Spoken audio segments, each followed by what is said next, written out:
आज के हमारे मुख्य अतिथि आदरणीय श्री भगवान दास जी कुशवाहा, जिला प्रभारी, पतंजलि किसान सेवा समिति, जबलपुर, मध्य प्रदेश से है।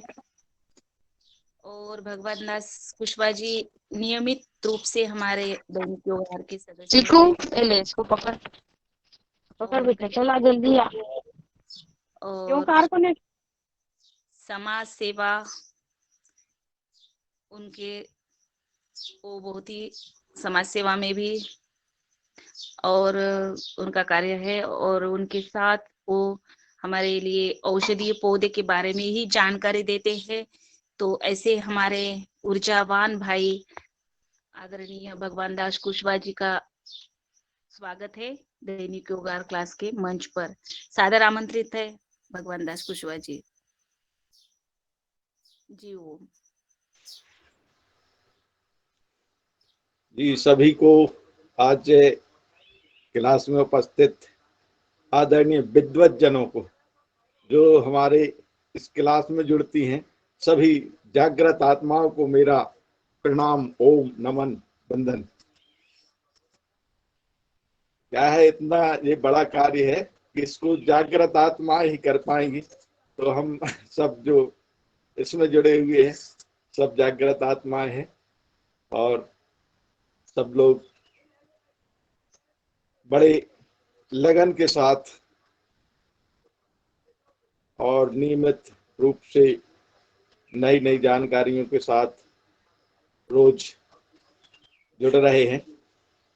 और आज की योग क्लास बहुत अच्छी रही, और इसके साथ योग के साथ थोड़ा और मैं जोड़ना चाहूंगा कि इसको खाली प्राणायाम अकेला नहीं, खाली आसन अकेला नहीं, इसके साथ अगर 3 in 1 3 काम एक साथ किए जाए तो बहुत अच्छे रहेंगे। जैसे हम आसन करते हैं तो आसन के साथ प्राणायाम भी साथ में चलता जाए तो 2 काम हो गए। और तीसरा हमारा निरंतर ओम का जाप, परमात्मा का जाप भी चले तो अच्छा रहेगा। हमको स्वामी जी रोज बताते रहते हैं कि इंटीग्रेटेड योगा इसका नाम दिया है उनने। तो हम जैसे प्राणायाम करते हैं तो साथ में एक्यूप्रेशर और मन में हर श्वास के साथ ऐसा कर सकते हैं। तो अगर ऐसा हो तो इसको हमको एक ही समय में 3 काम हो जाएंगे। हमारा पूजन भजन भी हो जाएगा और हमारा प्राणायाम, एक्यूप्रेशर, ये सारे साथ में हो जाते हैं। तो ऐसा मेरा सभी से अनुरोध है कि हम अब पिछली पैथी तो अच्छी है लेकिन नई पैथी में प्रवेश करें। इंटीग्रेटेड योगा अगर होता है तो उससे सब लोगों को अधिक से अधिक फायदा होगा। और आज मैं तो एक छोटा सा आपकी क्लास का सदस्य हूँ, चीफ गेस्ट नहीं हूँ, और आप लोग सम्मान देते हैं, इसके लिए सबको आप लोगों को धन्यवाद। तो अभी जो हमारा 500वां दिन मनाया जाना है, उसके लिए हमारे मध्य प्रदेश में जो हमारे भाई लोगों ने अपना पहले से ही कहते थे वर्मा जी तो कि आइए हमारे इधर, और सभी लोग कहते थे, लेकिन उनका जो सपना था वो भी पूरा होने वाला है।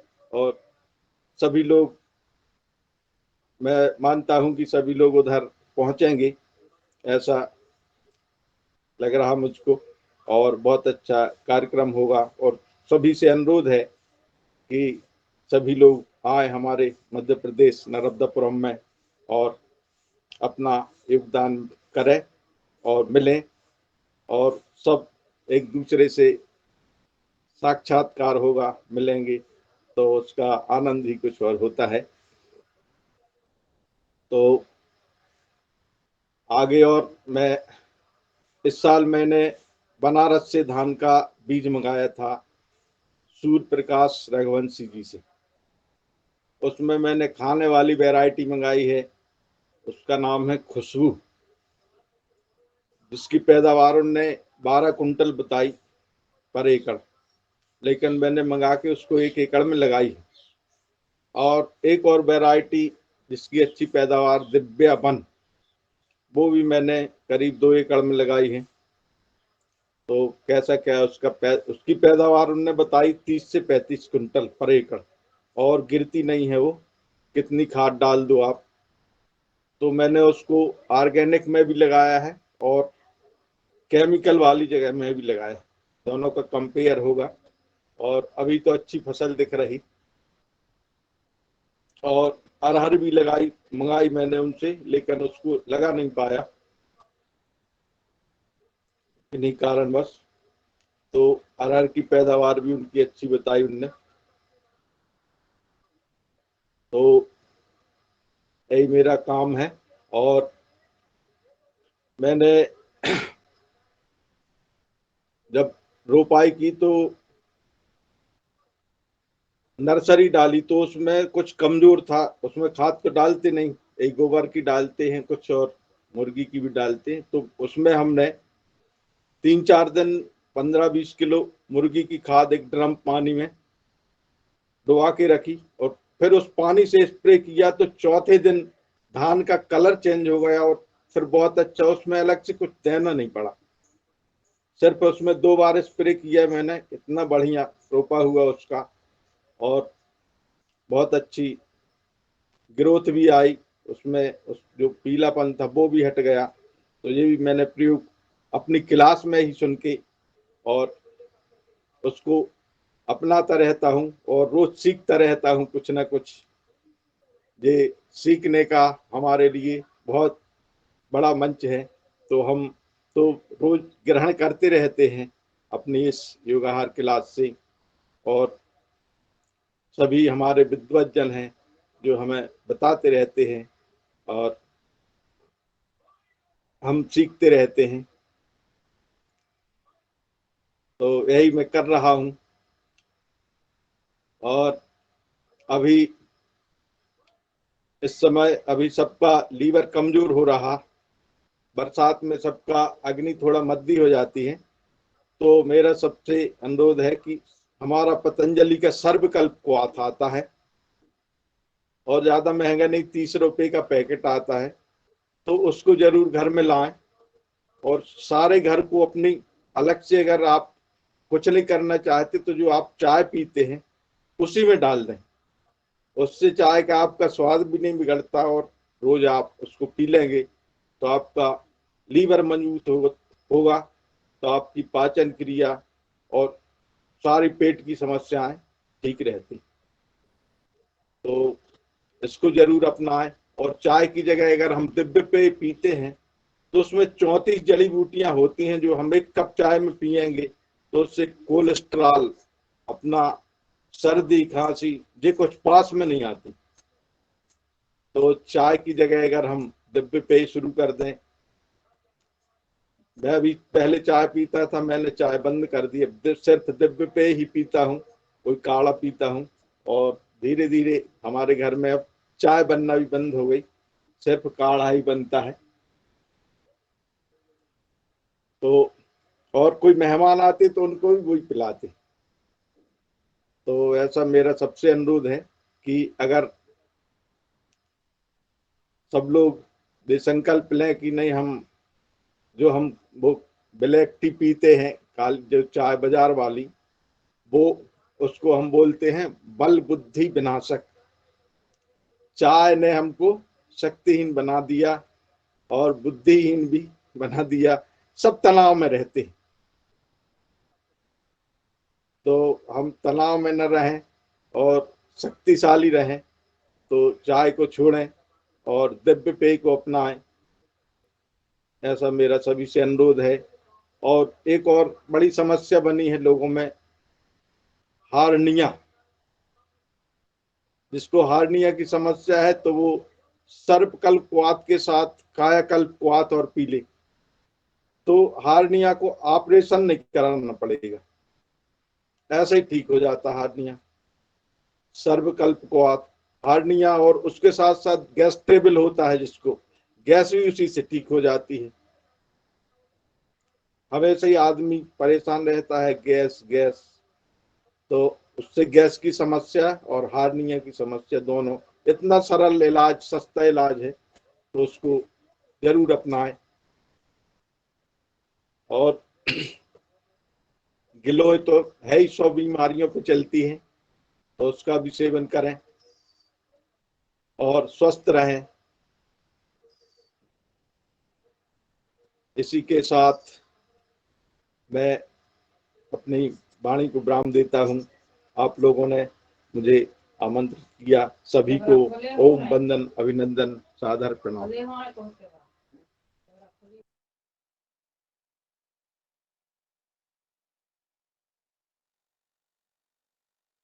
अरे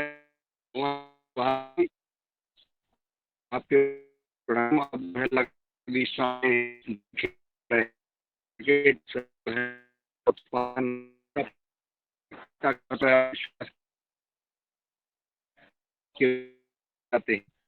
और आवाज स्पष्ट नहीं सर जी, आवाज स्पष्ट नहीं है, सुधार लीजिए थोड़ा।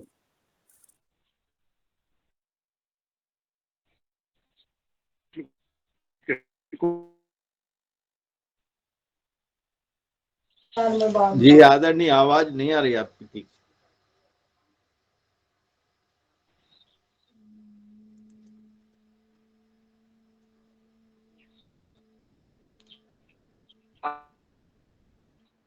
ओम जी, आपकी आवाज नहीं आ रही आदरणीय। कोई और कर,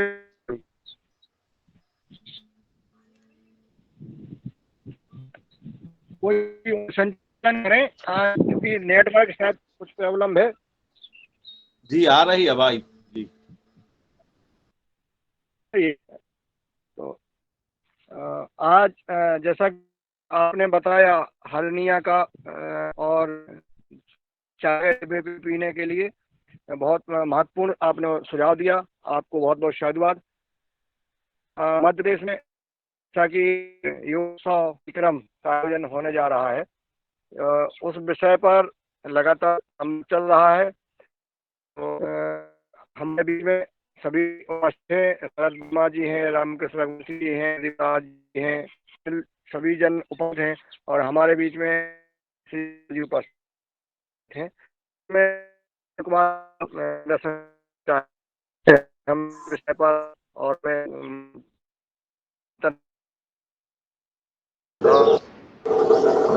यादव साहब, आपकी आवाज नहीं आ रही है, कट कट के आ रही है।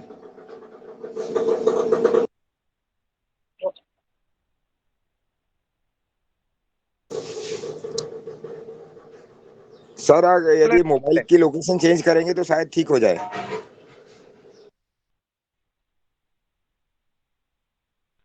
हमारा ये निवेदन है कि आदरणीय पवन कुमार जी को और कोई कल 2 दिन से नेटवर्क प्रॉब्लम आ रही है। जी नमस्कार, सभी को प्रणाम, सुप्रभात। और आज की हमारी योग कक्षा बहुत अच्छी रही, बहुत अभिनंदन है उनको योग की कक्षा करने के लिए। और साथ ही आज के हमारे मुख्य अतिथि भगवान दास कुशवाहा जी, आपके द्वारा समय समय पर जो टिप्स दिए जाते रहे थे, बीच में सिलसिला टूट भी गया है, लेकिन फिर भी बहुत सारी चीजें आप बताते हैं, बहुत सारे तरह से जो आपने खेती पर प्रयास कर रहे हैं।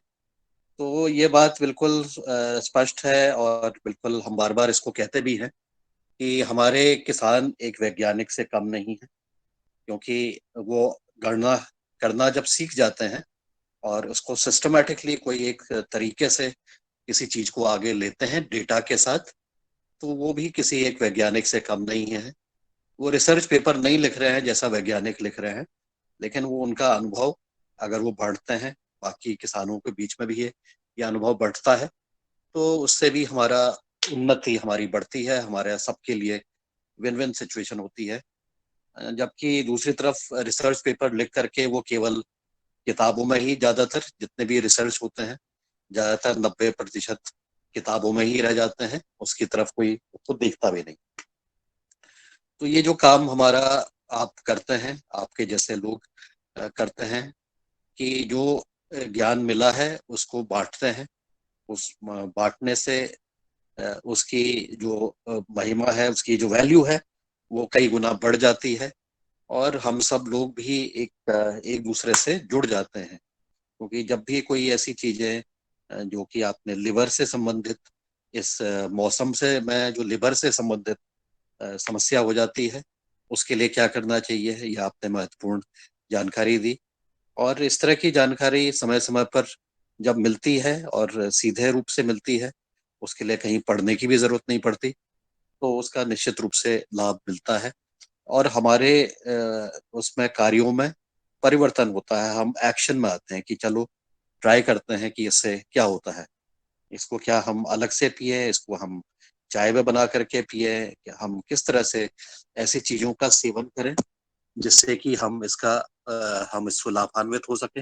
हम जो भी रोग आ रहे हैं उसके लिए एक बचाव की एक दीवार हम बना सके, हम अपने शरीर को इस तरह से तैयार कर सके कि मौसम के अनुसार जो भी वीकनेसेस आ सकती हैं संभवतः उसको रोकने के लिए पहले से ही उसकी हमने तैयारी कर। वो ऐसे विचारों से, ऐसे जानकारी को बांटने से उसका बढ़त भी होती है और उससे कई लोग इससे लाभान्वित होते हैं। तो ऐसी हमारी प्राचीन काल से भी ऐसी व्यवस्थाएं चली आ रही थी जहाँ पर हम एक दूसरे के साथ वार्तालाप करते थे, बातचीत करते थे और इसके लिए अलग अलग उत्सव है, चाहे उसको हम मौसम के अनुसार कहें, चाहे कृषि के रीति के अनुसार कहें, चाहे उसके ऊपर हम गीत के ऊपर आधारित हम उसको कहें कि गीत भी उसमें बने, जैसे कि हमारे कई मुख्य अतिथि ने आकर के अपने स्थानीय लेवल पर जो गीत है, जो संस्कृति है, उसको भी समय समय पर सिखाया है, बताया है और हमने उसका आनंद भी लिया है। कई बार हमें शब्द की भाषा और उसका मतलब समझ में नहीं आता है, लेकिन उससे भी कोई फर्क नहीं पड़ता है, क्योंकि अगर हम एक दूसरे से विश्वास करते हैं, एक दूसरे के ऊपर हम उस चीज को आनंद में रहते हैं, चाहे भाषा अपने आप में एक व्यवधान नहीं बनता है, बल्कि हम उस मोमेंट को, उस पल को जीते हुए हम आगे बढ़ चलते हैं और धीरे धीरे हम उस भाषा के जो है कुछ शब्द भी सीख लेते हैं। तो ये हमारे सीखने और एक दूसरे को सिखाने की जो पद्धति है उस पर हम लगातार इस तरह से बातचीत कर रहे हैं, वार्तालाप कर रहे हैं और इसमें हम अपने अंदर भी परिवर्तन महसूस करते हैं। कई तरह के परिवर्तन हमारे अंदर होते हैं। एक तो जब हम योग करते हैं तो हमारे शरीर में परिवर्तन आता है, हमारे शरीर स्वस्थ होता है। जब स्वस्थ होता है तो हमारा मन उमंग से भरता है, हमारे मन में पॉजिटिव विचार आते हैं और साथ ही जब हम चर्चा करते हैं, विचार करते हैं, कुछ एक्शन लेते हैं, सकारात्मक सोचते हैं, तो उससे भी हमारे मन में और दिल में और दिमाग में उस पर भी सकारात्मक प्रभाव आता है, परिवर्तन आता है।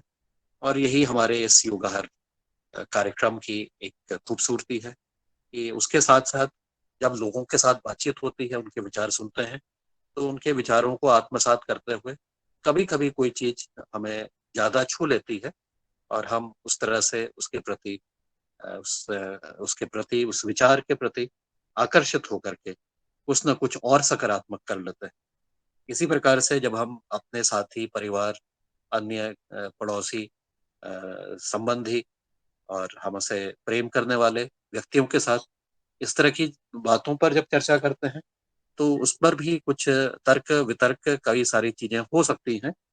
तो जैसा हमने पहले भी बातचीत की है, हमने सभी पक्षों को सुनना है, सभी पक्षों को जानते हुए निष्पक्ष रूप से अपना कार्य करने का कार्य निरंतर करते जाना है। और अगर कोई चीज कोई नेगेटिव भी कह रहा है तो उसके पर भी बहुत ज्यादा ध्यान नहीं देना है, लेकिन यह समझने का प्रयास करना है कि ऐसा क्यों, इसके कारक क्या हो सकते हैं, इसके रूट कॉज क्या हो सकता है, और जब हम रूट कॉज की तरफ जाते हैं तो हम समाधान भी देखने का प्रयास करते हैं। तो ऐसा हम करते हुए हो सकता है कि कुछ हम इससे नया सीखें, कुछ हम नई बातों का अनुसरण करते हुए दूसरे के प्रति संवेदनशील रहते हुए अपने अंदर भी परिवर्तन कर सकते हैं, या हमारे विचारों से, या हमारे हम बातचीत करते हैं, हो सकता है कि अगला व्यक्ति जो कुछ दूसरी दिशा में जा रहा है उसको हमने अपने साथ लेते हुए सकारात्मक रूप से अपने साथ आगे ले चले। तो ऐसा जब हम कार्य करते हैं तो हम परिवर्तन को देखते हैं, अपने सामने देखते हैं, और हम इसके प्रति संवेदनशील रहते हुए भी हम अपने जो भी अपने आसपास का जो माहौल है, पर्यावरण है, स्थिति है, परिस्थितियों को में भी हम सकारात्मक बदलाव की बात कर रहे हैं। तो इसी क्रम पर अब जो हम पिछले कई दिनों से चर्चा कर रहे थे, जब से ये मुद्दा उठा था कि हम 500 दिन में क्या करेंगे, तो इस पर भी हम निरंतर बातचीत कर रहे हैं।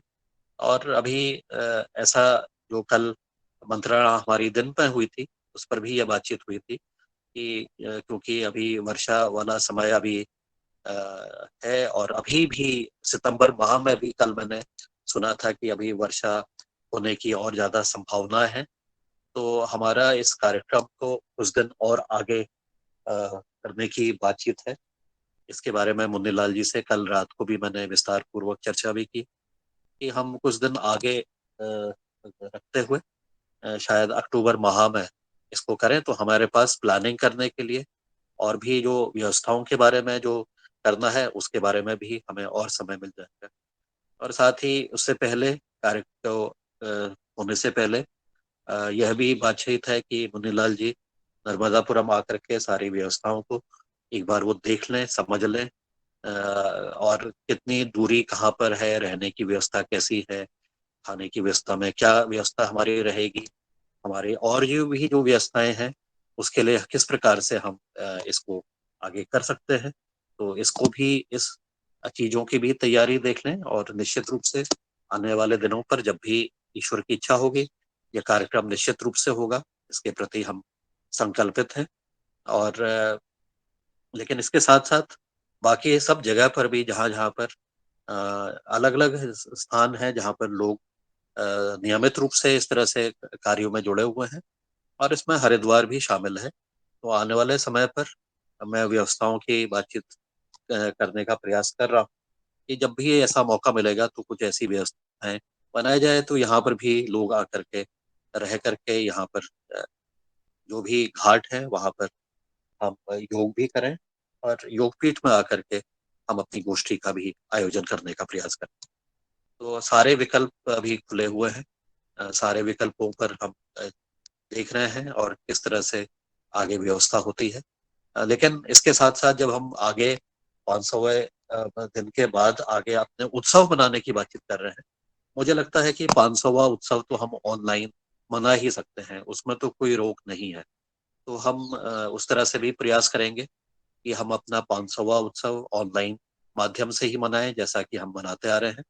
और उसके उत्सव के रूप में जब हम मिलने की बातचीत कर रहे हैं तो उचित दिन, समय, स्थान निश्चित करते हुए वहां पर हम उत्सव के रूप में मनाएं, और इस अनुभूति के साथ कि हमें मिलना है, हमें एक दूसरे को ऑनलाइन ही देखा है, और लेकिन जो मिलने का जो उत्साह है और जो उमंग पैदा हो रही है सभी के मन में, और ये दिल की बात है कि ये बात जो है ये दिल से हो रही है।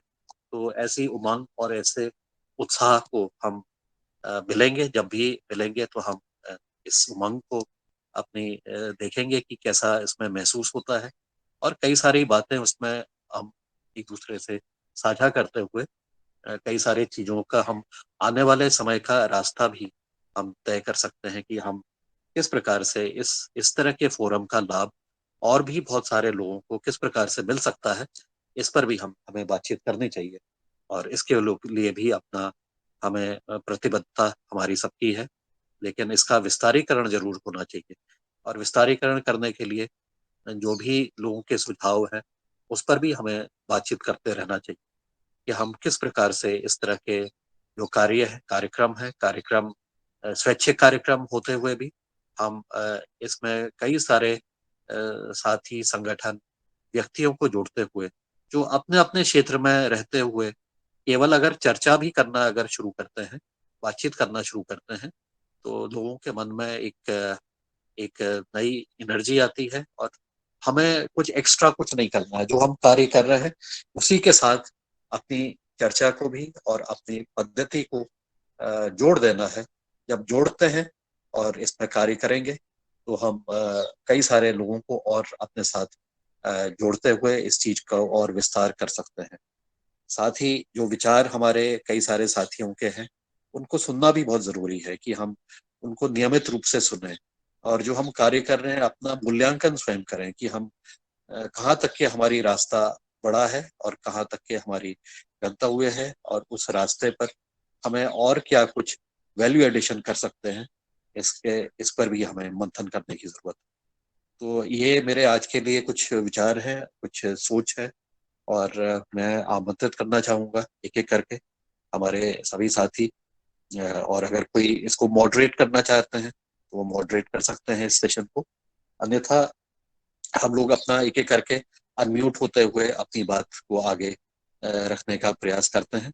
और एक एक करके अगर मैं फिर बुलाता हूँ तो रामकृष्ण रघुवंशी जी हमारे बीच में हैं, जिनके कस्तूरी फार्म के ऊपर जब मेरी उनसे मुलाकात हुई थी पहली बार भोपाल में, तो उन्होंने अपना ब्रोशर भी दिखाया था वहां पर, जो जिसका फार्म जिनके लिए डेवलप किया है उनके साथ भी एक हमारी मुलाकात हुई थी। तो और आपने सहर्ष, आपने और नर्मदापुरम के कई सारे साथियों ने सहर्ष अपना इस कार्यक्रम, इस उत्सव को मनाने के लिए अपनी बात कही है। तो मैं आपको आमंत्रित करना चाहता हूँ कि आप भी अपनी बात कहें। अभी हम उत्सव के ऊपर तो बातचीत कर भी सकते हैं, नहीं भी कर सकते हैं, लेकिन आप अपने विचार दीजिएगा इस फोरम पर, कैसा जो भी आप बताना चाहें। रामकृष्ण रघुवंशी। जी गुरुदेव, ओम प्रणाम सभी को। और जैसे कि इस कार्यक्रम को करने के लिए आपकी सहमति मिल चुकी है और परम श्रद्धेय हमारे गुरुदेव आदरणीय मुन्नीलाल यादव जी की भी सहमति मिल चुकी है। हमारे साथ में जुड़े हुए हेमंत भैया, आदरणीय शरद भैया, आदरणीय हमारे प्रदीप भैया जो कि तीखड़ जमानी से हैं, मुकेश भैया, और भी हमारे जितने भी साथी हैं, जितने भाई लोग हैं, उन सभी की सहमति मिल चुकी है। अब दूसरा सवाल है ये है कि आज हमें इस विषय पे थोड़ा सा चर्चा करना होगा कि कार्यक्रम कितना व्यापक होगा और उसकी यदि सूची में हमें पहले उपलब्ध हो जाती है तो कार्यक्रम को ऑर्गेनाइज करने में शायद हम और भव्य स्तर पर ले जा सकते हैं कि कितने लोग इसमें सम्मिलित होने वाले हैं, क्योंकि एकोमोडेशन से लेके रुकने, रहने और खाने तक का पूरा जो जो विषय है वो भी एक बहुत महत्वपूर्ण विषय है कि कोई यात्री या कोई मेहमान हमारे बाहर से आते उन्हें किसी प्रकार की असुविधा ना हो, तो वो सूची और संख्या के ऊपर ही निर्भर करेगा। तो इसको ऑर्गेनाइज करने के पहले हम कितने लोग सम्मिलित होने जा रहे हैं इसकी सूची अति आवश्यक है हम लोगों के लिए। तो ये भी मंच के माध्यम से सब सदन में सभी लोगों को मैं निवेदन करना चाहूंगा कि जो लोग इस कार्यक्रम में सम्मिलित हो रहे हैं वो अपने नाम पोर्टल पे या आदरणीय यादव साहब जैसे बताएं उस तरीके से रखें ताकि हम लोगों को यहाँ व्यवस्था करने में कोई दिक्कत ना आए।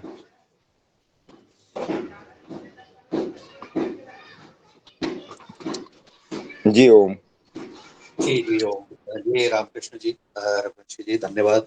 बहुत महत्वपूर्ण बात है कि पहले संख्या तो निर्धारित हो, तो जो भी लोग आते हैं तो उसके लिए मैंने बातचीत भी की है मुन्नीलाल जी से भी, तो वो शायद अभी सबके साथ कोऑर्डिनेशन करते हुए इस विषय पर, ये संख्या के ऊपर जो कितने लोग होंगे इसके ऊपर वो एक टाइमलाइन, एक समयबद्ध सीमा में वो निश्चित अगर हो जाता है तो फिर एक प्लानिंग करने में आसानी होगी।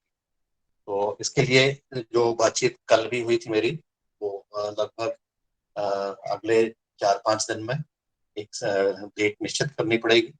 उसमें ये जो भी व्यक्ति हैं वो अपने नाम और कहाँ से आ रहे हैं इसके बारे में वो अगर बताते हैं तो उसके बारे में जरा सी क्लैरिटी होगी। डेट की अभी हमारे पास क्लैरिटी नहीं है कि किस डेट पर यह करेंगे, क्योंकि अभी भी प्लानिंग उसके ऊपर भी चल रही है। लेकिन सैद्धांतिक रूप से लगभग कौन 100% बिल्कुल जो तैयार है, कौन अभी अधेड़पन की स्थिति में है और कौन अभी नहीं आएंगे, मतलब वहां पर आना उनके लिए संभव नहीं है।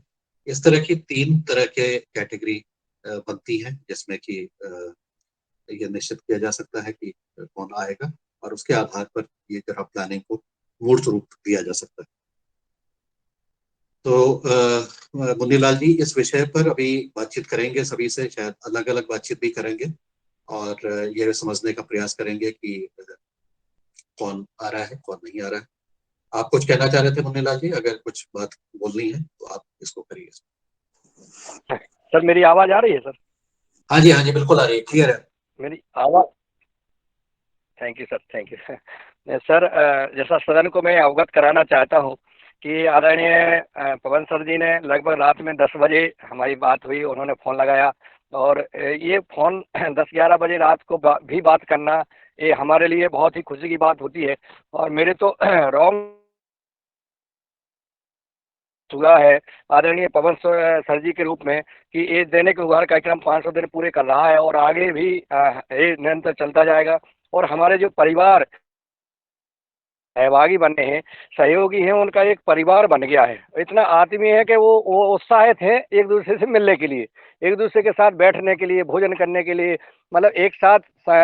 तो ये कार्यक्रम जो चल रहा है, जैसा हमारे रामकृष्ण जी ने बताया, शरद जी ने, प्रदीप राज जी ने, हेमंत जी ने और पूरी नर्मदापुरम की टीम का उत्साह भी है।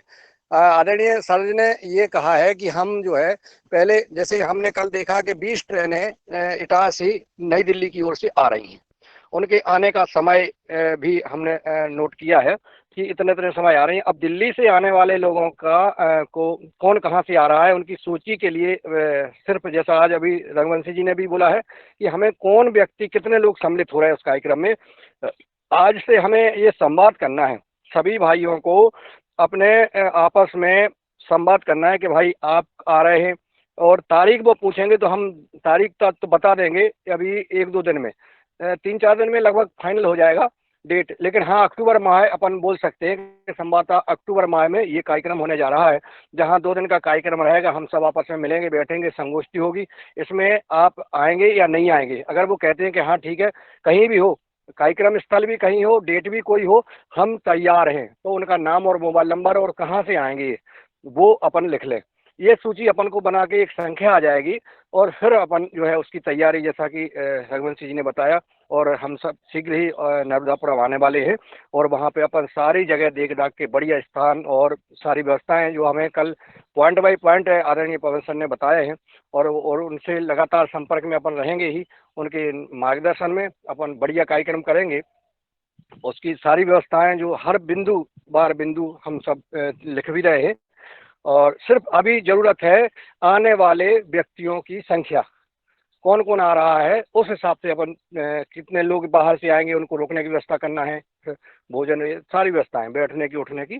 तो हमें आज से ये सदन में अभी उपस्थित है सभी लोग चर्चा भी कर लें, या कोई और किसी का सुझाव हो कि हम किन किन से चर्चा करेंगे। जैसे मुकेश मालवीय जी हैं, रंजना जी बहन जी हैं, अन्य लोग हैं जिन्होंने अपने योग शिक्षकों को देने के उधार कार्यक्रम में जोड़ा, चीफ गेस्ट के रूप में जोड़ा या श्रोता के रूप में जोड़ा, उन सब से संवाद करना है, कोई छूट ना जाए। और संगठन के व्यक्तियों को भी लेना है, अगर वो देने के उधार कार्यक्रम में नहीं भी जुड़ा है, लेकिन संगठन का व्यक्ति है अपना, और इससे और उसका ध्यान है कि वो चाहता है कि नहीं हम इस कार्यक्रम में शामिल हों, तो उनको भी सादर आमंत्रित करना है।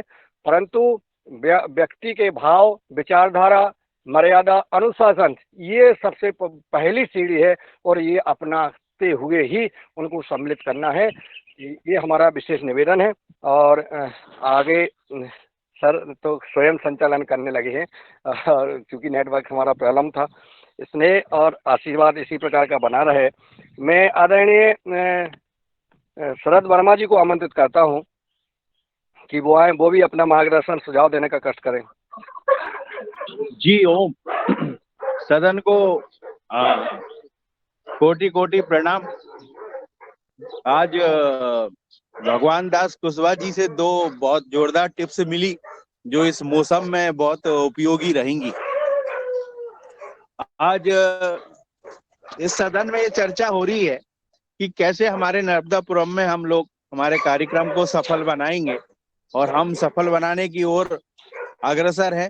बस हमारा ये निवेदन है कि मुन्नीलाल सर जी एक बार हमारे क्षेत्र में आ जाएं और पूरी व्यवस्थाओं को देख लें, और कौन कौन लोग आ रहे हैं उसकी सूची मिल जाए।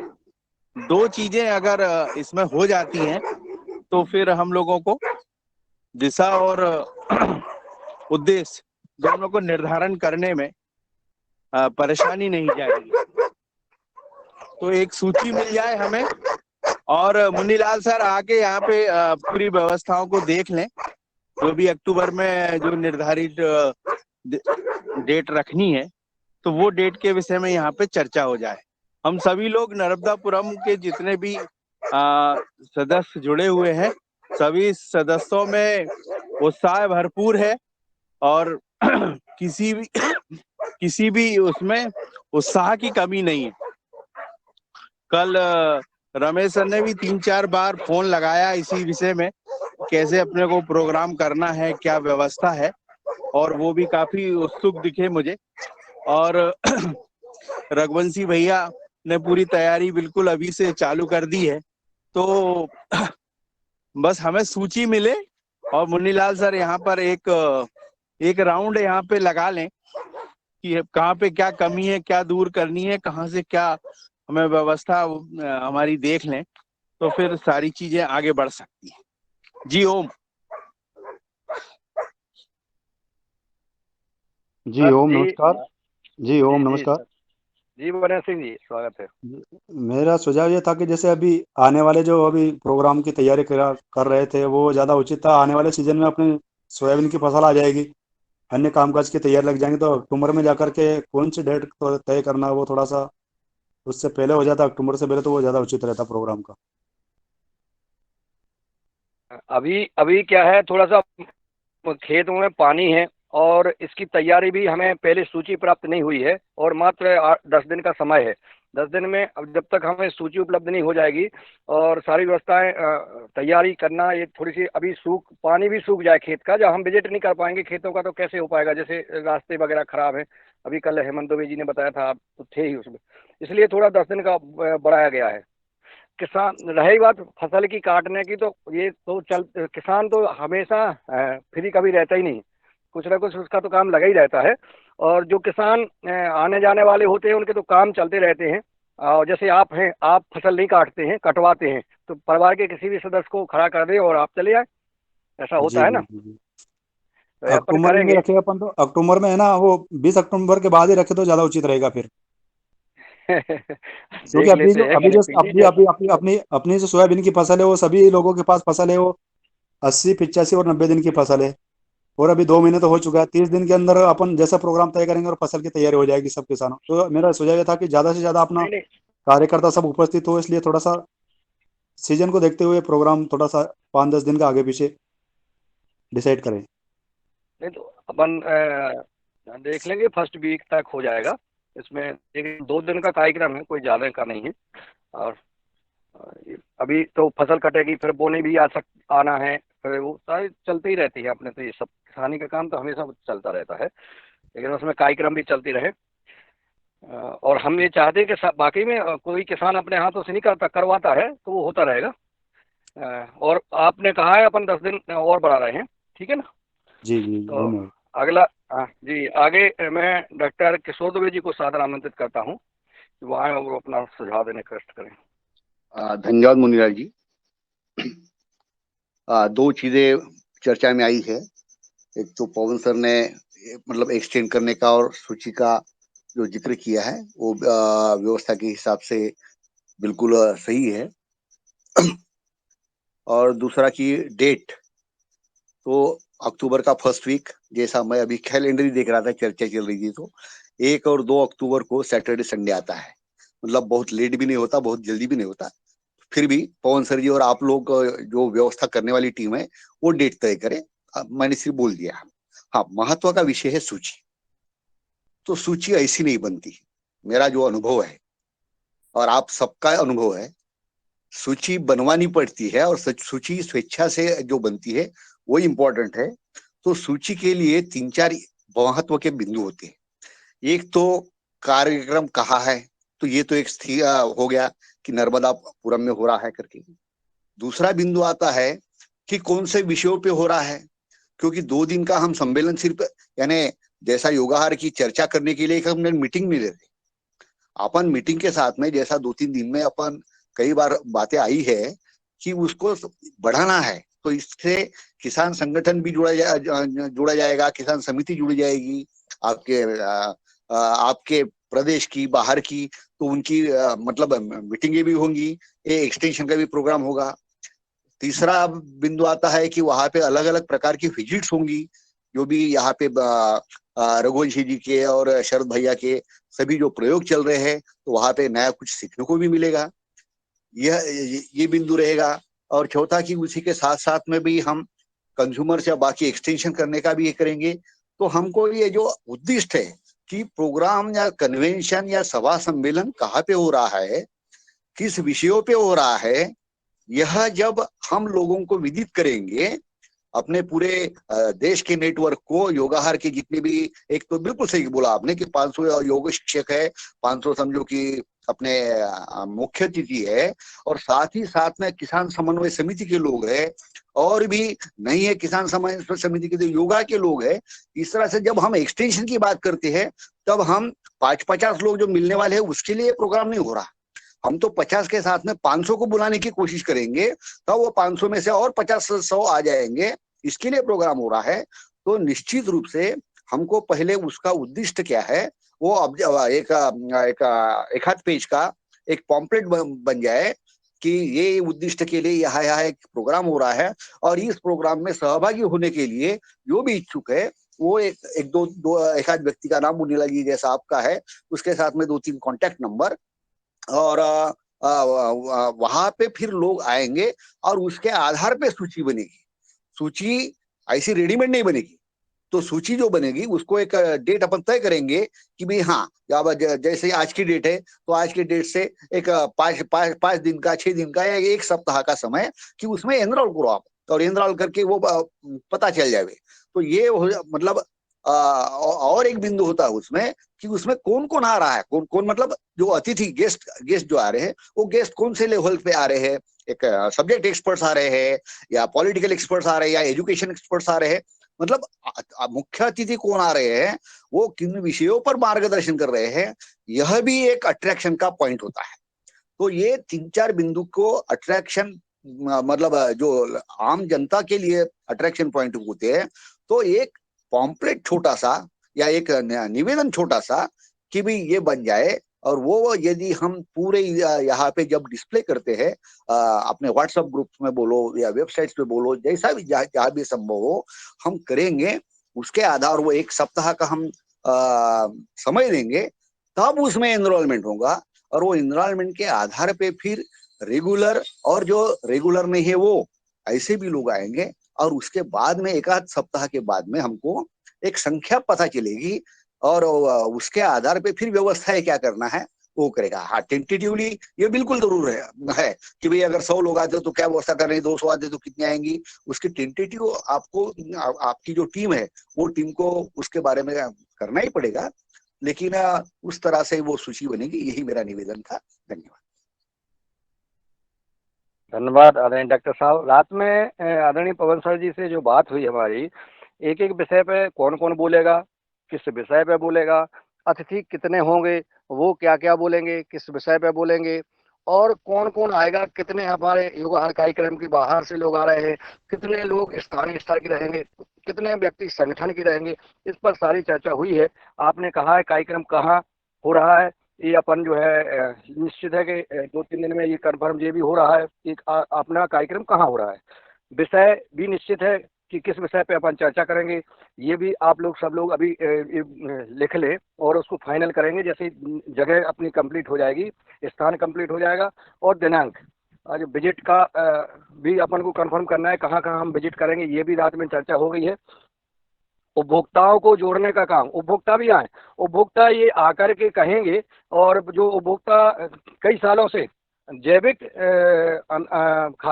आहार अपना रहे हैं वो जैविक अपनाने का अपना बताएंगे और उसका लाभ बताएंगे और कहाँ से ला रहा है, कैसे ला रहा है, क्या ये सारी चीज़ें। कुछ ऐसे लोगों का भी चयन किया जाएगा उस संगोष्ठी में कि वो आकर के पटल पर रखेंगे।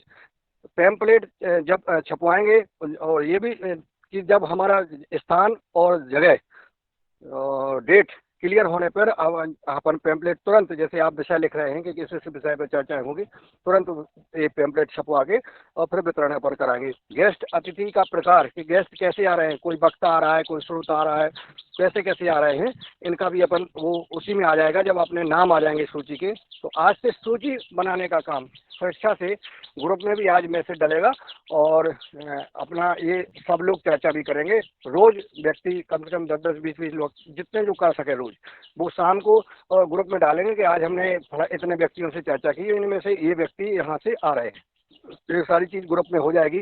इन्हें या तो एक ग्रुप का अपन ग्रुप भी अलग या देने के योगार कार्यक्रम जैसा सदन की अनुमति हो तो इन्हें देने के योगार कार्यक्रम के फर्स्ट और 2 ग्रुप हैं, या तो इन्हीं में डाले जाएं या अपना एक जो उत्सव का कार्यक्रम कोई ग्रुप अगर बनाना है अलग से तो उसमें भी अपन बना सकते हैं। जैसा सदन की अनुमति हो वैसा अपन करेंगे।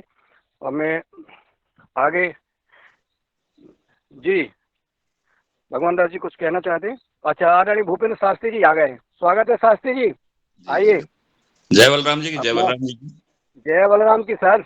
लेट हाँ, फीस भी लगना है, फाइन लगना है और जी जी जी जी जी जी जी जी। स्वागत है आपका, आइए। मैं सभी उपस्थित बंधुओं को, बहनियों को मेरी ओर से आज जय बलराम जी का है। आज का जो दिन है भादव शुक्ल षष्ठी है और हम जिस कृषि की चिंता कर रहे हैं, ऐसे कृषि क्षेत्र में द्वापर युग में जिन्होंने बहुत बड़ा योगदान दिया है, ऐसे कृषि देवता भगवान बलराम का आज जन्म दिवस है। शुक्ल षष्ठी को भगवान बलराम जी इस धरा पर अवतरित हुए थे और वह भगवान श्री कृष्ण से 11 माह और लगभग ये समझे अपन की 12 दिन बड़े रहे। हरिवंश पुराण के अनुसार ये अपनी चर्चा कृषि चिंतन पर चल रही है, योगाहार पर चल रही है। मुझे याद आया, मैं भगवान बलराम जी के चित्र के सम्मुख बैठा हूं कि आज उनका दिवस लिखा हुआ है यहाँ पर। ऐसा चयन किधर से होगा? हाँ, शुक्ला षष्ठी।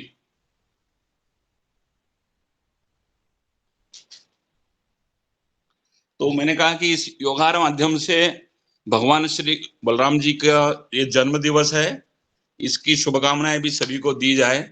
और बहुत सुंदर आप लोगों के विचार अभी मैं सुन रहा हूँ, काफी दिनों से भी सुन रहा हूँ, पर कुछ गतिविधियों में और कुछ पारिवारिक उलझनों में उलझने की वजह से मैं थोड़ा सा जुड़ भी नहीं पा रहा था।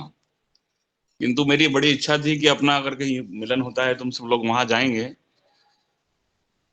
जैसा मैं सुन रहा हूँ बहुत बड़ा रचना साहित्य सम्मेलन की बन रही है इस हिसाब से, तो उसको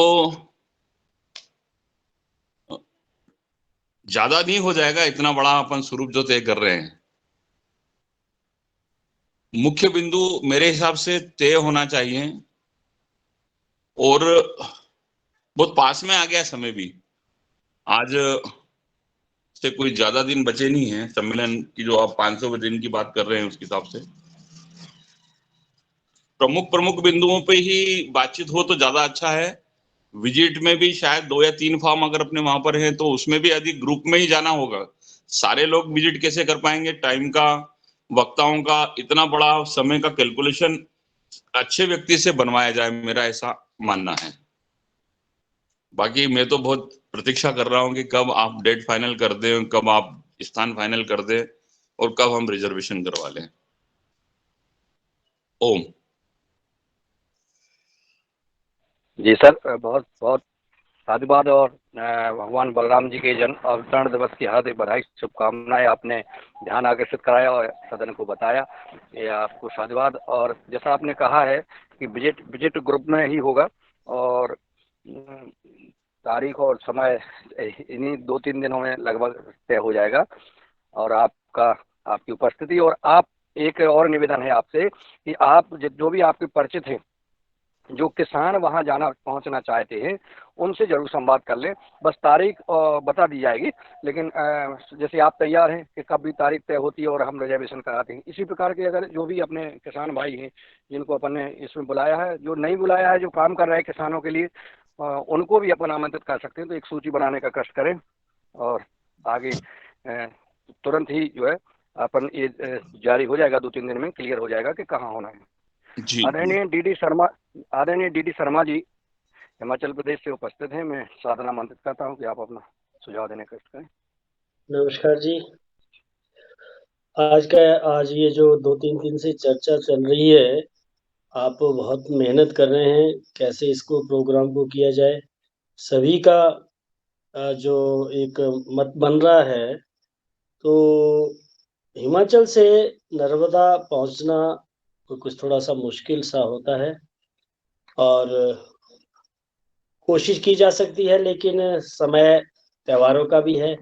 अगर ये कार्यक्रम हमारा पतंजलि हरिद्वार में होता तो हिमाचल से अवश्य वहां पर लोग आ सकते थे, लाया जा सकता था। लेकिन ये सम्मेलन आप एक काफी युद्ध स्तर पे करें। अगर नर्मदापुरम में ये प्रोग्राम हो रहा है तो वहाँ के स्थानीय जो किसान, खास करके जो मध्य प्रदेश के किसान है या दूसरे महाराष्ट्र के है, तो ये बहुत बड़ा सम्मेलन होना चाहिए। जब आप अफर्ट्स कर रहे हैं तो कम से कम 500 किसान इसमें जुड़े। हम तो ऑनलाइन जुड़ेंगे या जुड़ना चाहेंगे, कोशिश हम भी करेंगे कि इस दौरान जो आपकी डेट फिक्स होगी उस दौरान हम जो है प्रयत्न करेंगे कि, क्योंकि हमारे सरकारी काम हाजिरी भी लगानी होती है, जाना भी होता है। अगर उस दौरान हमें छुट्टियां मिल गई या कुछ हो गया तो, लेकिन ये बिल्कुल डॉक्टर जैसे किशोर यादव जी ने कहा कि ये जो विषय कौन सा होगा, कौन कौन किस तरह के लोग आएंगे, कौन मुख्य अतिथि होगा, कैसा कार्यक्रम होगा, तो कार्यक्रम तो वही होगा जो योगाहार में चल रहा है। और जिस तरह से ये आप इसमें पिछले एक हफ्ते से इसमें परिश्रम कर रहे हैं, आपको मैं साधुवाद प्रणाम करता हूं कि आप दिन रात इसी कार्यक्रम को ऑर्गेनाइज करने के लिए अपने मेहनत कर रहे हैं। तो जो हमारे से इस कार्यक्रम को करने के लिए जो हमारे से हो पाएगा, हम जरूर आपकी इसमें मदद करेंगे। तो स्थान तो मेरे ख्याल से आपका नर्मदापुरम ही है, ऐसा मुझे लगता है। तो वो एक जोन वाइज भी कार्यक्रम हो सकते हैं। इसके बाद हम जो है उत्तरी भारत के जो, या हरिद्वार ही हमारे लिए, जो पहाड़ी क्षेत्र के ये राज्य है वहाँ के लिए तो हरिद्वार ही हमारे लिए सूटेबल करता है। क्योंकि हमारे जो ये जैविक खेती के किसान हैं वो भी अपनी खेती बाड़ी छोड़ के 4-5 दिन के लिए नहीं आ सकते, 1-2 दिन वो लगवा सकते हैं। तो मेरा तो यही अपना विचार है कि आप जो जोन वाइज इन कार्यक्रम को करें। 525 दिन हो गया, 551 दिन हो गया, तो इस तरह से इस कार्यक्रम को हम फेजेस मैनर में बना सकते हैं, आयोजित कर सकते हैं। बाकी तो आप सभी ऑर्गेनाइजर इसमें प्रयास कर रहे हैं और मैं यही अपने विचार यही अपने इसमें विराम देता हूँ। नमस्कार। धन्यवाद आदरणीय शर्मा जी, आपने अपनी सुझाव रखा। आदरणीय कृष्ण कुमार जी सादर आमंत्रित थे।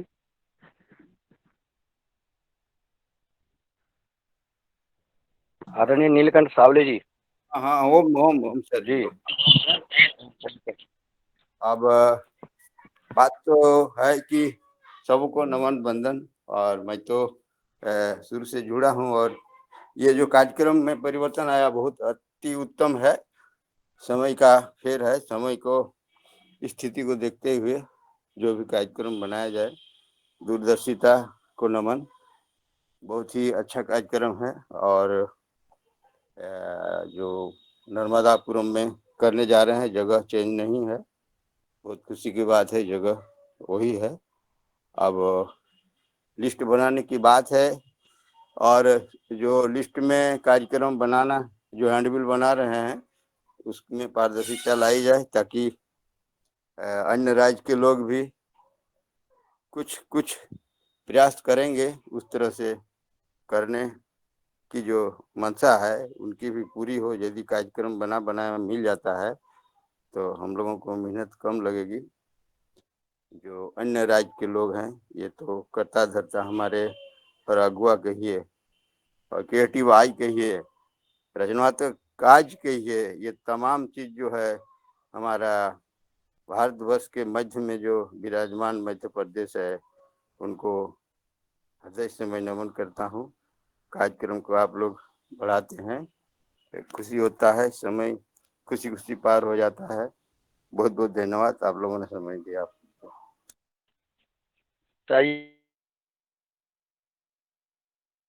अब टेम्पलेट वैसे ही छपेंगे आप चिंता ना करें।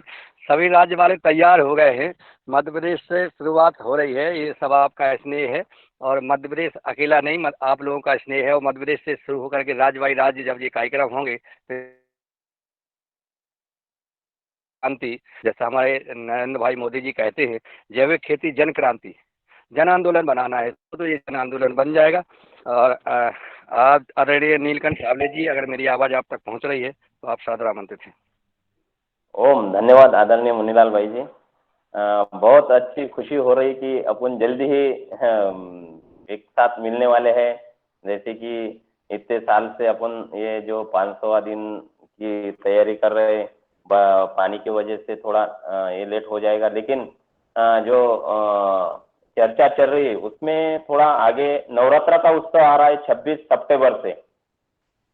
ये 26 सितंबर से जो नवरात्र रहता है वो दशहरे तक रहता है और 5 अक्टूबर तक दशहरा है। तो इस 9 दिन में उपवास रहते हैं या किसी के व्रत रहता है, तो ये भी थोड़ा इसमें अपन देखना पड़ेगा। और बाद में 8 अक्टूबर और 9 तारीख का ये आता है संडे, तो 9 तारीख की कोजागिरी पूर्णिमा आती है। तो बाद में और भी 26 अक्टूबर का दीपावली आती है। तो ये उत्सव का भी थोड़ा सा इसमें ध्यान रखना पड़ेगा, क्योंकि मैंने आज हमारे जो योगाहार की कक्षा चलती है दोनों, उसमें एक बात रखी, तो उसमें अपने संगठन के जो अनुशासन रखने वाले लोग हैं तो उसमें महिला भी आने के लिए तैयार है। और हमारे पूर्व महाराष्ट्र से जो पूरे किसान राज्य प्रभारी है महाराष्ट्र के आदरणीय दत्तात्रेय काळे जी, उनका भी एक ऐसा कहना है कि 100-150 लोग जो जैविक खेती करते हैं उन्हें इकट्ठा करने का काम अभी 10 दिन से चालू हो गया। तो ये भी उसमें तब तक सूची बनेंगी और भी हम जिनकी आने की इच्छा है वो सूची हम अभी 8-10 दिन में आपके पास जरूर तैयार करेंगे।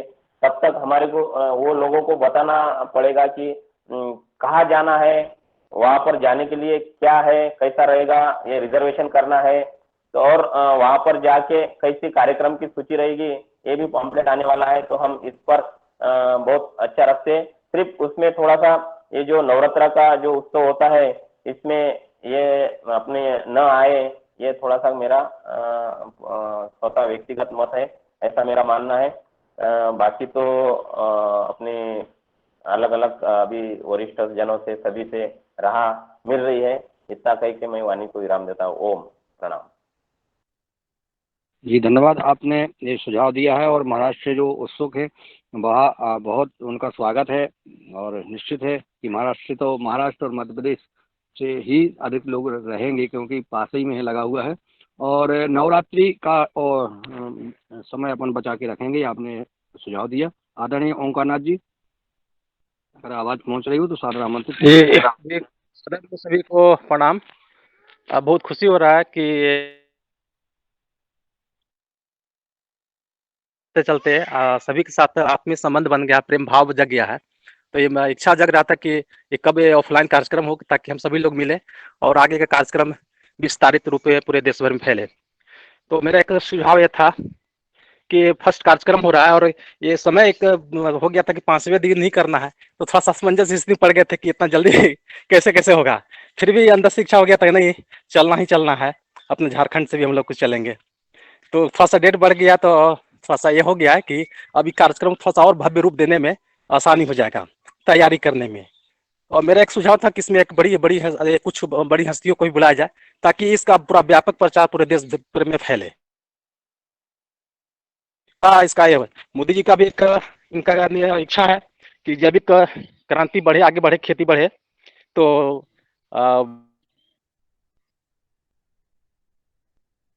व्यापक प्रचार प्रसार करने में आसानी होगी। यही मेरा कुछ सुझाव था। धन्यवाद।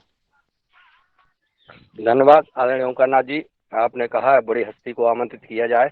निश्चित है हमारा सब सदन सुन रहा है और इस पर अपन प्रयास करेंगे, और जो हस्ती होगी वही बड़ी होगी अपने यहाँ। अब कल रात में चर्चा हो रही थी हमारे आदरणीय पवन सर जी से, बोले हमारे किसान क्यों ना हो, ओंकारनाथ क्यों ना हो, रविचंद्र मेहरा क्यों ना हो, या रामकृष्ण रघुवंशी ही अपने लिए वालों मुख्यमंत्री, क्योंकि ज्यादा बड़े के चक्कर में अपना आता है कोई, जैसे मुख्यमंत्री को बुला ले, अपना उन्होंने 5 मिनट का 10 मिनट का या 15 मिनट का भाषण दिया और उन्होंने कहा अब हमें जल्दी जाना है, और तुरंत भर उड़ जाते हैं सब, और ट्रैफिक खिंचवाने में, सेल्फी लेने में, इसी में जो है खुश रहते हैं। और अपना जो विषय है, जहाँ से अपन 400-500 किलोमीटर दूर चल के और यहाँ आए हैं, अपना वो उद्देश्य की पूर्ति नहीं हो पाती है, अनुशासन नहीं रह पाता है। फिर ये भी चर्चा हुई है, ये बात सही है, परंतु कभी एक आध ऐसा अपन कार्यक्रम करेंगे कि जिसमें सिर्फ यही होगा, सिर्फ संगोष्ठी होगी और फोटोग्राफी होगी। लेकिन जो अभी अपन को धरातल पर जो चर्चा करना है, अपना एक दूसरे का अनुभव बांटना है, उसके लिए अभी एक अनुशासित वक्ताओं को और वैज्ञानिकों को और विशेष व्यक्तियों को अपन को लाना है, ताकि इस प्रकार का कार्यक्रम ना हो। आदरणीय पंडित वारंगे जी सादर आमंत्रित हैं, अगर मेरी आवाज आप तक पहुंच रही हो। सदन में उपस्थित सभी महानुभावों को आज भगवान बलराम की जो जन्मदिन है, हमारे कृषि देवता भगवान बलराम की जो जन्मदिन के अवसर पर सभी को शुभकामना। ये जो कार्यक्रम होने जा रहा है बहुत ही खुशी की बात है। अभी तक हम लोग ऑनलाइन पे जुड़े थे, एक दूसरे के साथ अपने विचार शेयर कर रहे थे, लेकिन अभी एक आज ऐसा समय आ रहा है कि हम सभी ऑफलाइन जुड़ रहे हैं, और ये बहुत ही हमारे जीवन में एक पर्वणी है कि हम सभी लोगों के एक साथ मुलाकात हो जाएंगी, गपशप हो जाएंगी, और ये संगोष्ठी में सभी लोग एक दूसरे के साथ मिलेंगे। कार्यक्रम के बारे में हमारे डॉक्टर दुबे जी ने और बाकी लोगों ने सुझाव, बहुत ही अच्छे सुझाव दिए हैं। तो अभी नीलकंठ जी ने जो, साबले जी ने जो बताया कि भाई नवरात्र का त्योहार जो है, वो त्योहार छोड़ के, वो पीरियड छोड़ के उसके बाद में 6 तारीख के बाद आप ये जो कार्यक्रम लिया तो बहुत ही अच्छा रहेगा, ऐसा मेरा मत है। दूसरी बात ऐसी है कि हिमाचल प्रदेश के भाई जी ने जो बताया है कि ये प्रोग्राम की ऑनलाइन भी व्यवस्था होनी चाहिए, तो जो नहीं आ सके, जो नहीं प्रोग्राम नहीं अटेंड कर सकते, वो घर बैठे भी वो प्रोग्राम देख सकेंगे। और एक बात ऐसी है कि जो आप विजिट देना चाहते हैं, मोस्ट इम्पोर्टेंट जो 1-2 स्पॉट है, वही स्पॉट जहाँ से हम कुछ ले सकते हैं, वही स्पॉट को हम विजिट देंगे, क्योंकि ज्यादा समय उसमें वेस्ट हो जाएगा। अभी जो मुनीलाल भाई जी ने बताया है कि हर किसान जो है वो बड़ी हस्ती है, तो चाहे बड़ी हस्ती, क्योंकि हर किसान इस देश को जगाता है, इस देश का पालन करता है, तो इसलिए वही पहला शास्त्री जी ने बताया कि जय जवान जय किसान, तो ये किसान ही बड़ी हस्ती है, हमारे सब काश्तकार बड़ी हस्ती है। इसलिए बाकी लोगों को ज्यादा इस अपने प्रोग्राम में वेटेज देने की कोई जरूरत नहीं, ऐसा मेरा कहना है। विषय के बारे में दूसरी बात ऐसी है कि विषय के बारे में विषय तो हमारे CGM साहब है, और डॉक्टर दुबे जी साहब है और बड़े बड़े सब हमारे बड़े भाई भाई भाई लोग ये विषय निश्चित करेंगे। और मेरा यही ऐसा कहना है, ज्यादा से ज्यादा लोग जुड़ना चाहिए। और दूसरी बात ये कि ज्यादा से ज्यादा लोग पूरे भारतवर्ष में से जुड़ना चाहिए, उसमें कुछ तो भी हमको मिलना चाहिए। तो इसके बारे में आप नियोजन करेंगे। हम भी महाराष्ट्र पूर्व और हमारे जिले से भी हम ज्यादा से ज्यादा लोगों से कांटेक्ट करने, हमारे रंजना बहन है, नीलकंठ साबले जी है, और इनसे हम बात करके इसको ये कार्यक्रम को जुड़ने की हम जरूर कोशिश करेंगे। धन्यवाद। धन्यवाद आदरणीय पंडित जी, आपने बहुत महत्वपूर्ण, और मेरे ये शब्द मेरे नहीं, आदरणीय पवन सर जी के हैं कि हमारा किसान ही राज्यपाल और मुख्यमंत्री और चीफ गेस्ट और सब कुछ है। ये उनके शब्द मैंने सदन में दोहराए हैं। और आपने जो सुझाव दिया कि विषय वैज्ञानिक तैयार करें, जैसा हमारे सदन में विद्वान जन जुड़े रहते हैं, वो इसके बारे में विषय की तैयारी अपनी अपनी आपस में चर्चा कर लें। आपस में वैज्ञानिक कॉन्फ्रेंस कॉल या जो भी उचित हो आपस में करके इसमें कौन विषय रखना है, कैसे रखना है और कितने मिनट का कौन विषय रहेगा, ये विषय बाई विषय जो है आप रख लें। और जो वक्ता रहेंगे उनको वो विषय दे दिया जाएगा, वो अपनी तैयारी करके और उस पर संबोधन करेंगे। आपने सुझाव दिया, धन्यवाद। आदरणीय हमारी ऊर्जावान बहन प्रभा जी ऋषिकेश से जुड़ी हैं, आप अगर आपका कोई सुझाव हो तो सादर आमंत्रित है। धन्यवाद भैया जी। कार्यक्रम में सम्मानित सदन ने सभी ने अपने अपने विचार रखे और सभी के विचार सराहनीय हैं। लेकिन मेरा जो मत है, मैं ये कहना चाहती हूँ कि जो परम पूज्य गुरुदेव जी हैं, श्री आचार्य जी हैं एवं पवन सर जी हैं, तो इनका क्या विचार है। अगर इनका निर्णय मान्य होगा तो मेरे हिसाब से सदन के लिए सभी के लिए सही रहेगा। और जो आप इतनी मेहनत कर रहे हैं, मुन्नीलाल भाई जी जो इस कार्यक्रम के ऑनर भी है, सदस्य भी है, तो आपकी जो मेहनत है वो बहुत सराहनीय है। दिनेश सिमवाल जी जिन्होंने मुझे इस कार्यक्रम में जोड़ा है, और 500वां जो योगा क्रम, ये योगा हर कार्यक्रम का जो भी आप कार्यक्रम कर रहे हैं भैया जी, मैं इतना आपसे कहना चाहूंगी कि कार्यक्रम आप जहां से भी करें, लेकिन जैसे हमारे कार्यक्रम ऑनलाइन है या ऑफलाइन है, इसमें हम लोग अपने ब्लॉक के जो हमारे अधिकारी होते हैं, कृषि विभाग वाले हो गए हैं ब्लॉक के, और भी बहुत सारे जो कार्यक्रम हमारी ग्राम सभाओं में आते हैं किसानों के लिए, अगर ब्लॉक के अधिकारी भी इसमें जुड़े और अलग अलग राज्यों से हमारे जो समूह से जुड़ी हुई बहनें हैं, जो खेती से लेकर के और रसोई में भोजन बनाने तक का जिनका कार्य होता है, तो मैं आपसे यही निवेदन करूंगी कि आप इन सब लोगों को भी शामिल करिए इसमें। और जहां भी आप लोग अपना कार्यक्रम करना चाहें, जो भी आपका निर्णय होगा मान्य होगा, मैं इतना ही कहना चाहूंगी। धन्यवाद भैया जी। धन्यवाद बहन जी। धन्यवाद बहन जी, आप सादर आमंत्रित हैं। आपने बहुत सुझाव दिया। कृषि के अधिकारी, स्थानीय कृषि अधिकारी और समूह की बहनें, इन सबको आमंत्रित किया जाएगा। आदरणीय पंडित जी, आप अनम्यूट हैं, कुछ बात कहते शायद जी। नहीं आप आगे ले जाइए, कोई मेरी बात खत्म हो गई जी, म्यूट कर लीजिए प्लीज। हाँ। जी जी। आदरणीय हमारे बहुत ही ऊर्जावान युवा आदरणीय प्रदीप राज वर्मा जी, जिनका जोश युवाओं जैसा है, चेहरे की मुस्कान बताती है कि हम युवा हैं। स्वागत है आपका। जी भैया, मैं बहुत देर से सबके विचार सुन रहा था। आदरणीय सबको प्रणाम बोलता हूँ पहले, और मैं सबके विचार सुन रहा था, मैं विचार से सहमत हूँ, और जैसे भी कार्यक्रम होगा बस अपन तो सहयोग करने के लिए तैयार है। बस सूची मिल जाए जी, तो अपन को एक आइडिया हो जाएगा कि अपने को क्या करना है। हाँ, बस उसी के वेट में आज से अपना सूची बनना ही तैयार होना है, कि सूची बन जाए अपनी। जी जी। और बस अपन आप लोग तो तैयार हैं ही। जी धन्यवाद बिल्कुल। आपके भाव को। आदरणीय हमारे आदरणीय रविश चंद्र मेहरा जी, जी ओम, सदन को नमन।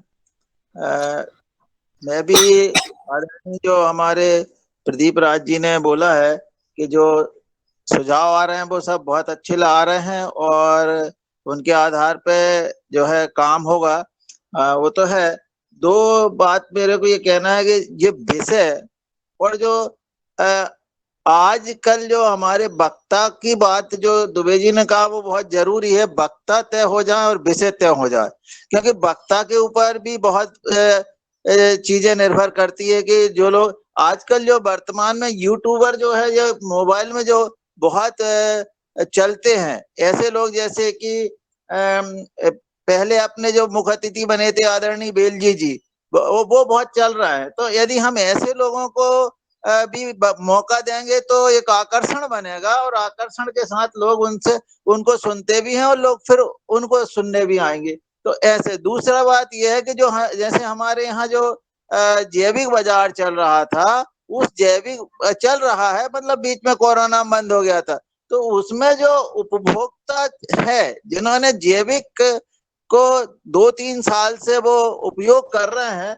उनके अनुभव भी जरूर सुने जाएं। जैसे हमारे यहाँ इटारसी में आदरणीय कल जुड़े थे उपल जी, कश्मीरी उपल जी जो है वो बहुत ख्याति प्राप्त व्यक्ति है उपभोक्ताओं की तरफ से, हम उन्हें जोड़ सकते हैं। हेमंत जी को भी और बहुत जानकारी है कि कौन कौन अच्छे उपभोक्ता रहे हैं जो नियमित रूप से जैविक का उपयोग करते रहे हैं। यदि ये लोग जुड़ेंगे तो निश्चित रूप से उपभोक्ताओं पर भी इसका अच्छा प्रभाव पड़ेगा। हाँ, उपल जी जो है कॉलेज में प्रोफेसर रहे हैं मध्य प्रदेश में, उनको बहुत सम्मान की दृष्टि से देखा जाता है। वो जो है यहाँ पर विद्वान जनों में गिनती होती है, तो ऐसे लोगों का भी हम उपयोग करें तो बहुत अच्छा रहेगा। ओम जी। धन्यवाद मेहरा जी, महत्वपूर्ण सुझाव आपने दिया है। जैविक बाजार का जो आपने जोड़ा है, चूंकि ये बात हो गई है कि विषय और वक्ता ये तय अपन कर रहे हैं, परंतु आपने जैविक बाजार में उपभोक्ताओं को जोड़ना कि जिन्होंने जैविक बाजार से अपना सब्जी वगैरह खरीदी है और वो उपयोग की है और वो अपना लाभ बताएंगे, ये विषय अपन इसमें जोड़ लेते हैं। आदरणीय रजत जी, अगर मेरी आवाज़ आप तक पहुँच रही हो। जी शुक्रिया मुनीलाल जी। ओम नमस्कार सभी को, सदन में उपस्थित मेरा सभी महानुभावों को प्रणाम। सबसे पहले हमारे रिस्पेक्टेड श्री पवन सर जी, आपको मुनीलाल जी और सभी जितने भी लोग जुड़े हैं उनको इस उत्सव के लिए हार्दिक बधाई। जी बिल्कुल, प्रोग्राम को अच्छा चलाने के लिए ये डिस्कस करना बहुत ज़रूरी है कि इसकी प्री प्लानिंग कैसे की जाए। बाकी डॉक्टर दुबे सर और नीलकंठ सांबले जी ने बहुत अच्छे पॉइंट्स बताए हैं कि हम इस प्रोग्राम को प्लानिंग कैसे करेंगे। मेरा सुझाव भी यही है कि प्रोग्राम का पंफलेट और फेस्टिवल को पहले ध्यान में रखा जाए और कार्यक्रम को ऑनलाइन भी जरूर चलाया जाए। तो बस मेरा मुनीलाल जी इतना ही कहना था, आप प्लीज कंटिन्यू करिए। शुक्रिया।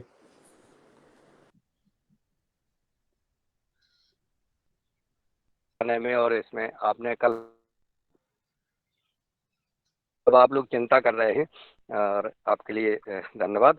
आदरणीय हमारी प्रणाली बहन जी, अगर हमारी आवाज़ आप तक पहुंच रही हो, चलिए वो आदरणीय आदरणीय सर आदरणीय जी जी ओम ओम, आप सभी ने कार्यक्रम का अच्छा नियोजन किया है और कार्यक्रम तो अच्छी तरह सफल भी होगा। मैं तो महाराष्ट्र से हूँ और इस कार्यक्रम के लिए बहुत सारी शुभकामनाएं मन में रखती हूँ। ये कार्यक्रम एक आदर्श कार्यक्रम हो और समाज के लिए जैविक कृषि और जैविक खाद के जो अच्छे परिणाम है, इसका अच्छा संदेश देश भर में जाने के लिए जो कुछ करना है वो आप सभी गुरुवर के मार्गदर्शन से करेंगे ही, ऐसा ये सब वार्तालाप सुनकर मुझे लगता है। ओम, धन्यवाद। मुझे इतना ही कहना था इस कार्यक्रम के बारे में।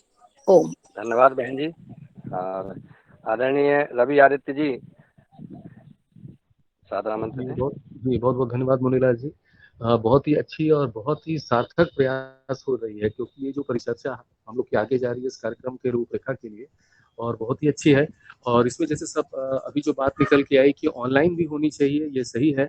और जो फेस्टिवल्स हैं जैसे दुबे संडे, सैटरडे संडे का, तो संडे 1 और 2 तारीख वाली सुझाव तो अच्छा था, लेकिन क्योंकि नीलकंठ जी ने जो नवरात्रा वाली बात बताई है, वो क्योंकि नवरात्रा वो 4 तारीख तक रहती है और उस बीच में बहुत सारे लोग फास्टिंग पे रहते हैं। और विशेष करके क्या है कि अक्टूबर माह में फेस्टिवल भी बहुत सारे हैं, जो दिवाली है और जो बिहार और पूर्वांचल उत्तर प्रदेश वगैरह में छठ पर्व का त्योहार होता है विशेष करके। तो इसमें ये जो एक समय है जो फर्स्ट वीक का, तो अगर इसको उपयोग में लाया जाए और साथ साथ में ऑनलाइन की जो प्रतिभागिता है वो बिल्कुल बनी रहे, क्योंकि इसमें वैसे लोग भी शामिल हो पाएंगे जो लोग नहीं जा सके, जो लोग वंचित रह गए इसमें। बाकी प्रारूप तो हर इस तरह के उत्सव के प्रारूप तो पहले से तैयार होते ही हैं और वक्ता भी पहले से सुनियोजित हो जाएंगे, क्योंकि वो अपनी सार्थक प्रयास और वहाँ पे प्रस्तुति दे पाए। बहुत बहुत धन्यवाद, बहुत ही सफल और सफल के लिए हम सभी को की शुभकामनाएं। धन्यवाद आदरणीय रवि आदित्य जी, आपने अपना सुझाव दिया। जी सुनील जी कुछ कहना चाहते हैं, आप अनम्यूट हैं। सर जी नमस्कार और सदन के सभी साथियों को हेलो, आपकी आवाज आ रही है जी, बोलिए। सर जी मेरा सुझाव ये था, जो हमारा ये 500 दिन तक का प्रोग्राम चला बहुत अच्छा चला और हमारा विषय तो तय है ही कि भाई जहर मुक्त खेती और जहर मुक्त आहार, तो इस पे तो विषय वाली तो कोई एक्स्ट्रा हमारे पास बात ही नहीं रही भाई किस विषय पे हमने ये सेमिनार करना है। और दूसरा सुझाव मेरा ये था कि अभी हमारे यहाँ जयपुर में एक 20-21 को प्रोग्राम रखा गया और वो नेशनल फार्मर मीट के नाम से था, उसमें ऑल इंडिया के जो अच्छे फार्मर थे वो इनवाइट थे। तो हम क्यों ना इस प्रोग्राम को नेशनल फार्मिट के नाम से ही लेके चलें, उसमें पूरे हमारे तो जितने भी योगा कार्यक्रम में योग शिक्षक और चीफ गेस्ट जो शामिल हुए उनको इनवाइट किया जाए। वो मैक्सिमम हर स्टेट पूरे ऑल इंडिया बेस से उसमें शामिल हुए थे, तो एक तो वो लिस्ट हमारी क्लियर सी हो जाएगी। और दूसरा इसमें मुख्य अतिथियों के तौर पे बहुत कम लोग जोड़े जाएं, क्योंकि ये किसान मंच है और किसान को ही अगर इसमें हम मुख्य अतिथि वक्ता सब कुछ शामिल करेंगे तो उसमें काफ़ी अच्छी जानकारी मिल पाएगी। और उसका एक टाइम निर्धारित कर दिया जाए कि हर वक्ता अपना 2-2, 3-3 मिनट का अपना विचार रखे, ताकि अब उससे सभी लोग उसमें अपना अपना विचार रखेंगे और उससे हमें काफ़ी अच्छी जानकारी मिल पाएंगी। जी धन्यवाद, बहुत सुंदर आपने अपना सुझाव दिया। और एक चीज मैं और भी देना चाहूंगा कि जो हमारे जो किसान बुलाए जाएं, जो योगा हर कार्यक्रम के जो भी चीफ गेस्ट योग शिक्षक थे, उनको भी थोड़ा सा अगर सम्मानित किया जाए तो उससे भी मोटिवेशन अच्छा जाएगा। जी बिल्कुल जरूर, जो जिन्होंने अच्छा काम किया है जो कोई उनको सम्मानित करने का अपन व्यवस्था करेंगे। और आगे हम ऐसा कार्यक्रम है जिन्होंने विशेष कार्य उपलब्धि हासिल की है उनको सम्मानित इस मंच से किया जाएगा, ऐसी व्यवस्थाएं सोच रहे हैं। और आदरणीय डॉक्टर विनोद भट्ट जी सदन में उपस्थित हैं, मैं सादर आमंत्रित करता हूं कि वो आए अपना मार्गदर्शन देने का कष्ट करें। ये म्यूट रखें, अपना कोई अनम्यूट ना करे, म्यूट रखा करें। जी ओम। ओम नमस्कार।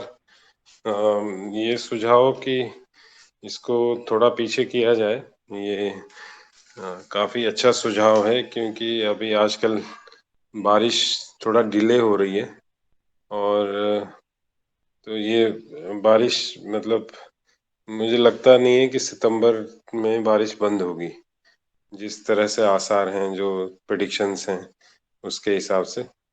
तो ये दिवाली और दशहरे के बीच का समय मेरे ख्याल से सबसे उत्तम रहेगा, क्योंकि उस टाइम दशहरे तक तो लोगों का जो, जैसे नीलकंठ जी ने भी कहा और लोगों ने भी कहा कि लोगों का अपना अपनी व्यस्तता होगी, और फिर जब अगर व्रत वगैरह होंगे तो उसमें उनका मूवमेंट थोड़ा सा रिस्ट्रिक्ट हो जाएगा। तो ये मेरे ख्याल से ये समय सही रहेगा। और इसमें जो भी चीज, अगर कोई सहयोग की आवश्यकता होगी तो मैं उपलब्ध हूँ। धन्यवाद, नमस्कार। धन्यवाद आदरणीय डॉक्टर साहब। आदरणीय भुवनेश्वर राय जी सादर आमंत्रित हैं, वहाँ और अपना सुझाव देने का कष्ट करें। धन्यवाद आदरणीय मुनीलाल जी। काफी चर्चा हो चुका। ये बहुत ही अच्छे समय पर ये कार्यक्रम संपन्न किया जाएगा। जहां तक मुझे लग रहा है कि खरीफ ऋतु का लास्ट रहेगा और रबी सीजन की तैयारी रहेगी। तो इसमें यही कोशिश होना चाहिए, जैसा कि अब तो क्लियर है कि जैविक खेती से संबंधित ये कार्यक्रम रहेंगे, तो इसमें यही प्रयास ज्यादा से ज्यादा होगा कि जो जैविक खेती का रबी के बारे में भी इसमें चर्चा